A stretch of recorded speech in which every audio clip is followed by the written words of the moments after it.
pengurusan pampasan bagi pengurusan sebuah organisasi kerana ia menyumbang kepada kejayaan yang menyeluruh dalam pelbagai cara.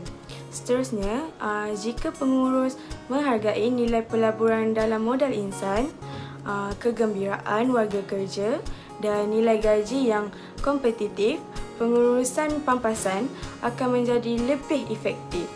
Dan di samping itu, tugas utama sumber manusia ialah merancang pakej pampasan yang baik. Namun begitu, terdapat banyak isu yang berkaitan pengurusan pampasan yang berlaku di dalam organisasi di dalam Malaysia.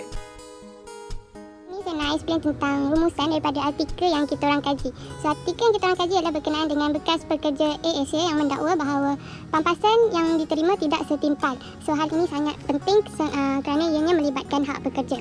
So, menurut artikel ni, kaki tangan ASA yang diberhentikan ialah disebabkan oleh ekoran pandemik COVID-19 yang melanda negara kita pada masa sekarang. So, ada di antara mereka yang mendakwa bahawa jumlah pampasan yang diterima hanya mengikut tahun mereka berkhidmat. So, lagi sikit tahun mereka berkhidmat, lagi sikit jumlah pampasan yang diterima. Ada juga yang mengatakan bahawa jumlah pampasan yang sepatutnya diterima akan dihantar melalui email dalam masa 48 jam. Tetapi ada lagi sebilangan kecil yang mengatakan bahawa mereka masih tidak menerima apa-apa email daripada pihak pengurusan. So, disebabkan hal yang demikian, ramai di antara mereka yang tidak berpuas hati. Sebabnya, bila dah diberhentikan kerja, mereka terpaksa cari kerja yang lain untuk meneruskan kelangsungan hidup. Sampai bila mereka nak mengharapkan jumlah pampasan yang diterima. Sebabnya, sekarang ni barang semua mahal. So, pampasan tidak menjamin kelangsungan hidup untuk jangka masa panjang. And then, banyak isu yang dibangkitkan. Antaranya jumlah pampasan yang diterima tidak mencukupi dan ada yang mengatakan bahawa mereka dijanjikan jumlah pampasan yang berbeza dengan apa yang diterima di dalam email mereka. So basically kat sini kalau dekat email tu dia orang cakap dia orang terima 10,000 tapi secara umumnya tidak sampai 10,000. So dia orang tidak berpuas hatilah sebab dijanjikan lain dan yang diterima pun lain. Antara kaki tangan yang dibuang ialah juruterbang, kru kabin, ejen perkhidmatan darat, ejen kargo dan juga mereka yang dari jabatan ke juruteraan. So dekat sini kita nampak yang bukan sahaja kru-kru kapal dibuang tapi diorang yang bekerja di sektor perkhidmatan juga dibuang disebabkan pandemik yang melanda sekarang. Yang pertama ialah kaki tangan Asia mestilah menyuarakan isu ini kepada Kementerian Sumber Manusia kerana syarikat AirAsia telah menjejaskan pakej pampasan kaki tangan dan pekerja-pekerja AirAsia. Seterusnya, langkah kedua, pihak pengurus mestilah membayar pakej pampasan seperti yang sudah dijanjikan kepada semua pekerja dan kaki tangan AirAsia. Di samping itu, langkah yang ketiga, syarikat AirAsia dapat memikirkan alternatif yang lain yang dapat mengelakkan pemberhentian pekerja-pekerja dan kaki tangan AirAsia yang berkualiti tinggi. Akhir sekali, pekerja yang ditindas mestilah mengemukakan kes ini di Mahkamah Perusahaan di Kementerian Sumber Manusia.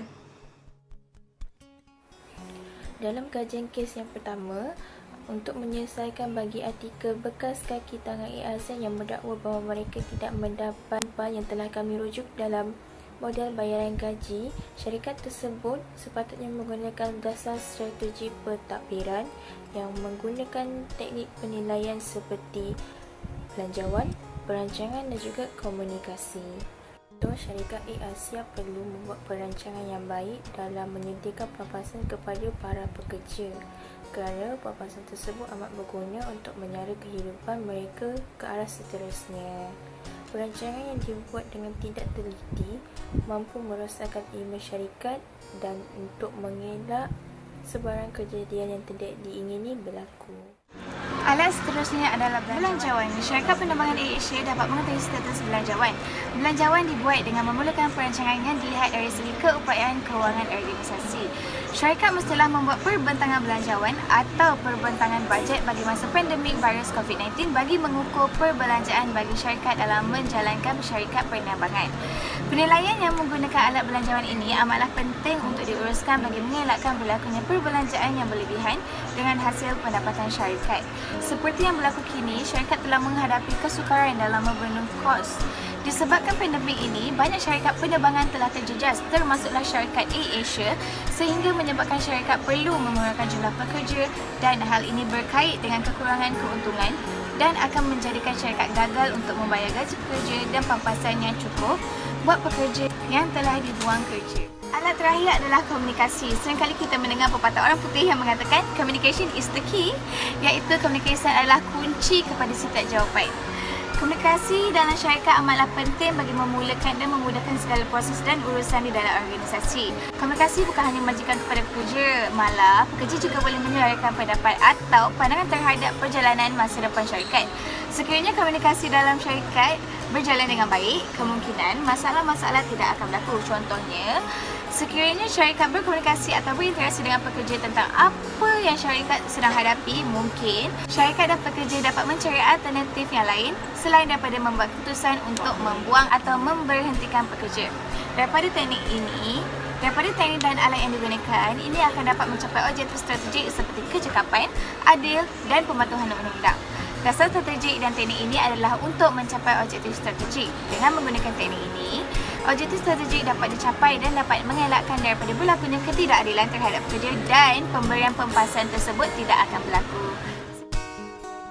Okey, kesimpulan daripada projek Anson kami, pengurusan pampasan kami dapat simpulkan bahawa pampasan merupakan faedah yang diterima oleh pekerja. Yang diterima oleh pekerja untuk perkhidmatannya, di mana pampasan pekerja dibayar sejumlah mata wang untuk pekerjaannya. Memberi pampasan yang baik kepada pekerja mampu memberi kesan yang positif kepada organisasi seperti dapat menggalakkan pekerja yang cemerlang dan bekerja lebih keras.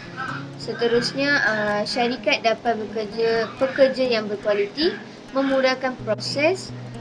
Selain itu, proses pentadbiran dan aspek undang-undang menjadi tarikan kepada pencari kerja yang berkualiti. Pemberian pampasan yang ditetapkan mestilah setimpal dengan apa yang dijanjikan dalam kontrak. Mampu mendatangkan masalah sekiranya pampasan yang dijanjikan tidak dipenuhi oleh organisasi tersebut.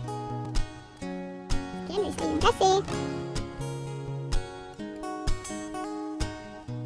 Sekian, terima kasih. Assalamualaikum. Bye.